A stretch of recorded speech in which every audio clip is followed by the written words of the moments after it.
কংস মহাৰাজৰ ঘৰত কাপোৰ ধুই ধুই বুঢ়া হৈ গ'ল হেল্ল'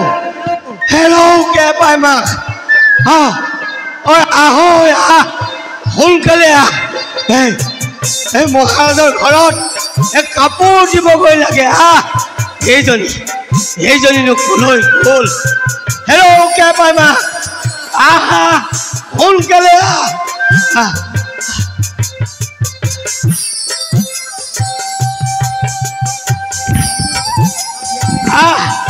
সোনকালে আহ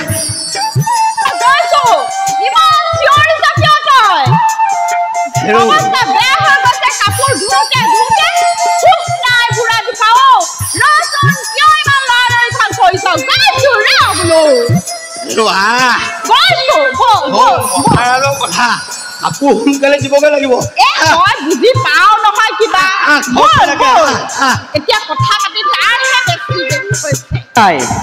অলপ ৰ'বাচোন নিধক পাছফালৰ পৰা মাত লগাই যাত্ৰা নাস্তিক কৰি দিলি নহয় মানুহক কলৈ যোৱা বুলি কয় নেকি হা আইয়ে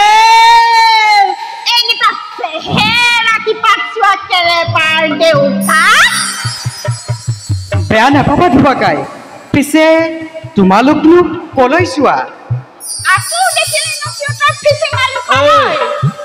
মই কংস মহাৰাজৰ কাপোৰ ধোৱা বুলি নাজানো হ'বলা মই আকৌ কলৈ যাওঁ সিহঁতক তাকো ক'ব লাগে ঐ মই মহাৰাজৰ ঘৰলৈ যাওঁ বল বল কে পাম ভালেই হ'ল ধুবাকাই আমিও ৰাজচৰালৈকে আহি আছিলো পিছে চোৱাচোন ধুবাকাই আমাৰ দেখো ৰাজসভাৰ উপযোগী সাজ পোছাকেই নাই গতিকে দুয়োকে দুযোৰ সাজ পোছাক দিয়া বোলো ইমান কৰে তাকেই কোৱা নাই কিয় হেৰৌ কোনা কোনা হত ঐ যি বাটেৰে আহিছ সেই বাটেৰে ভালে ভালে উভতি যা সিহঁতৰ চেহেৰাকেইটা চোৱা সিহঁতক আকৌ ৰাজ পোছাক পিন্ধিবলৈ লাগে আয়ো শুনাই হওক যি বাটে আহিছ সেই বাটে গুচি যাগৈ যা গোপাই আমাক যদি কাপোৰ দিয়া ধুবাকাই তেন্তে তোমালোক বৈকুণ্ঠ পাবাগৈ নালাগে নালাগে আমাক বৈকুণ্ঠ বুজি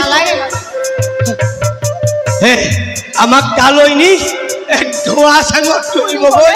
নালাগে পিছে বৈকুণ্ঠ বৈকুণ্ঠ যে কৰি আছ তাত আমাৰ এই কংস মহাৰাজৰ নিচিনা ৰজা আছে আৰু মাহেকত এই 20 টকা বেতনত ৰখা ধোবা আছে তাত কাপোৰ ধোৱা কোনো আৱশ্যক নাই ধুবাকাই তাত সকলো সমান তাত কোনো অভাৱ অভিযোগৰ কথাই আহি নপৰে তাত যদি তহঁতৰ একো অভাৱ অভিযোগে নাই তহঁতিনো কেলৈ ইয়ালৈ লেলেতিয়াই আহিছ হেৰ কাপোৰ দিলে তোমালোকৰ কল্যাণ হ'ব কল্যাণ নালাগে নালাগে নালাগে তহঁতৰ সেই বৈকুণ্ঠ যি আশা কৰি আহিছ সেই আশা তহঁতৰ নহ'ব পূৰণ আমি বলেৰে নিম বলেৰে নিবি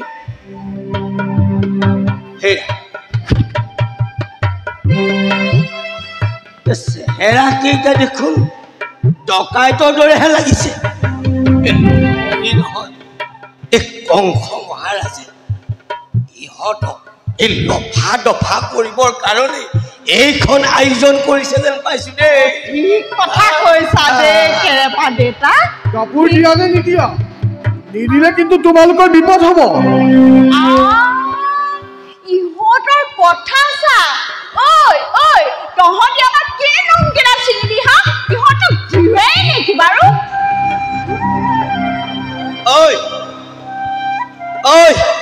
বৰ অটভালিখন কৰিছিলে তহঁত নাজানো নেকি নাজানো নেকি আমি অংশৰ ধুবা বুলি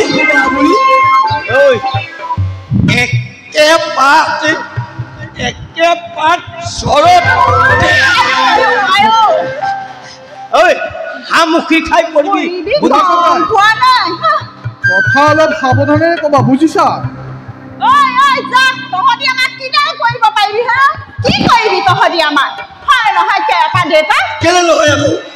হা তহঁতি আমাক কি কৰিব ঐ